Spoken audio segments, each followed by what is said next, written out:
Legion, a thriller with angels, weapons, and lots of demonic possession. And couldn't be left out of our channel. And as usual, we will highlight the mistakes and discuss the best decisions that would definitely help the characters or you to beat the apocalypse in this film. So leave a like, grab your popcorn, and let's get to the video. God lost trust in human beings and decreed the destruction of them all. However, the angel Michael rebelled against this decision, and after falling in Los Angeles and cutting off his wings, he became human to face the divine apocalypse. And to do so, he breaks into a weapons warehouse and takes several of them. But he is approached by two police officers, where one of them starts acting very strange.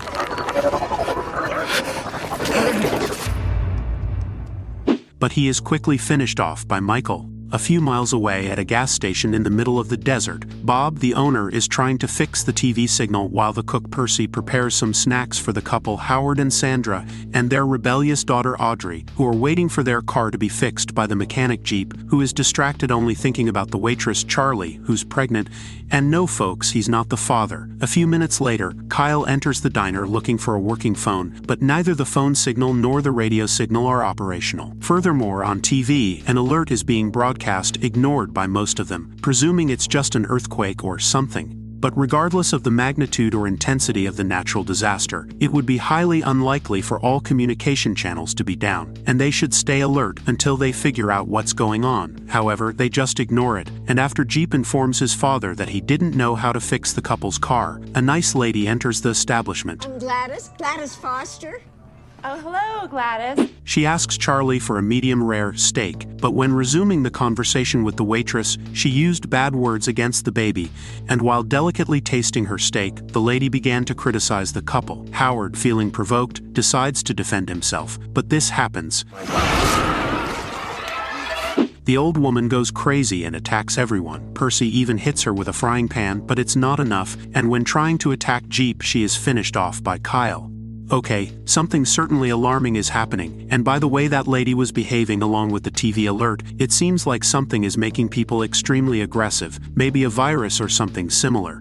If they've watched The Walking Dead, they should know what to do, but if not, it would be wise for them to implement some sort of quarantine, especially because Howard was bitten by the lady, and considering it might be some kind of virus, there's a high chance of Howard ending up like her. But forget about that, as they've decided to take Howard to the nearest hospital. However, during the journey, the car was surrounded by a swarm of flies.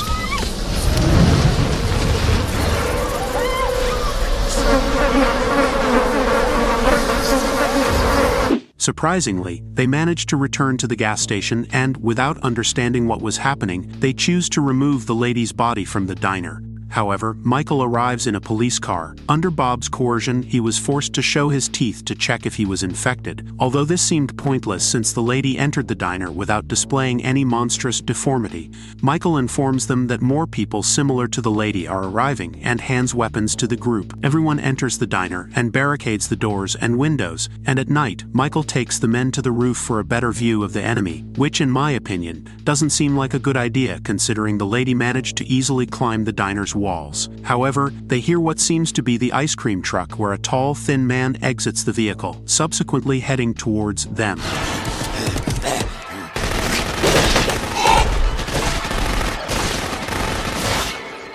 Other vehicles are spotted by them, and they start shooting at the cars, which is not a good idea since they can't see clearly where they're shooting, not to mention the waste of ammunition. Nonetheless, Michael tells them to keep shooting, claiming that these targets are no longer human. Meanwhile, inside the diner, Howard is taken by the creatures.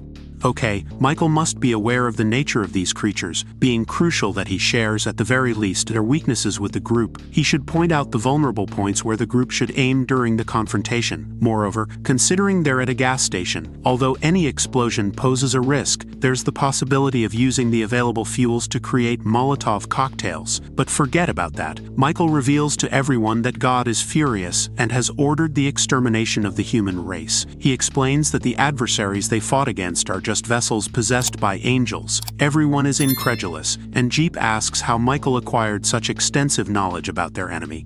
And Michael reveals that he has been on the side of the angels, and their only objective is to eliminate all humans, especially Charlie and her unborn child, who somehow is humanity's only hope for survival, and his purpose is to protect the baby. Furthermore, he informs that psychologically vulnerable people are possessed by the angels, and aware of this, the group should proceed with an assessment of all those who seem to be psychologically shaken, and tie them up, especially Sandra, who has just lost her husband and does not appear to be well. However, no one does this, and the next day Sandra hears something outside. She goes to the back of the diner and hears Howard crying. Sandra looks through the door and sees Howard tied upside down, full of blisters, asking for her help.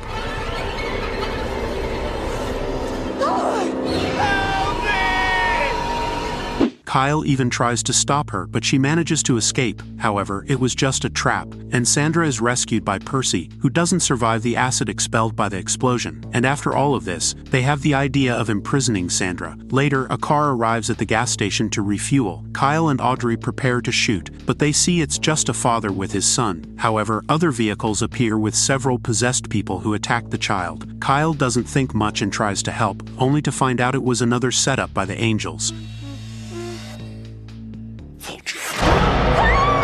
Audrey goes down to help but runs out of bullets and forces Michael to come out to help her. Using the fuel, the angel ignites the possessed and saves the young girl before everything explodes. Okay, going out to rescue the child was not a prudent choice, considering there's evidence that the possessed can set traps to lure people, as happened with Sandra. As for the strategy of using fire to eliminate the possessed, it was an effective idea, but quite risky, as the gas station could have exploded, endangering everyone's lives, especially Charlie's and the baby.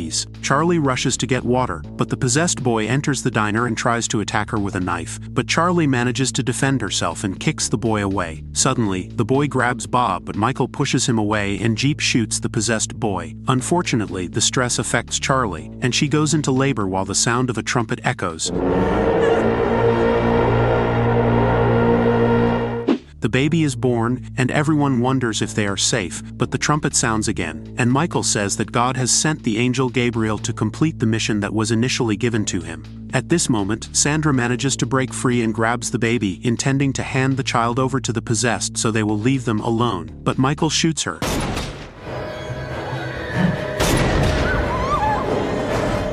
Then, Gabriel appears and Bob tries to shoot him, but the angel is too fast and cuts Bob's stomach with his wings. Michael tells Jeep to leave with Charlie to keep the baby safe, so Jeep, Audrey and Charlie slowly approach the police car, while the possessed, afraid of the baby, watch them. Meanwhile, Michael has a conversation with Gabriel, who calls him a rebellious son of God. Michael asks Gabriel for a truce, but he rejects it, saying there is no other way. Meanwhile, Jeep and Charlie move away, heading towards a campsite whose location was heard on the radio by Audrey earlier. Michael uses his weapons to shoot at Gabriel, who retaliates, trying to hit Michael with his wings. Michael is wounded, but he doesn't surrender and manages to hold on to the angel. However, Gabriel is immortal and ends up killing Michael, who had become a mere human.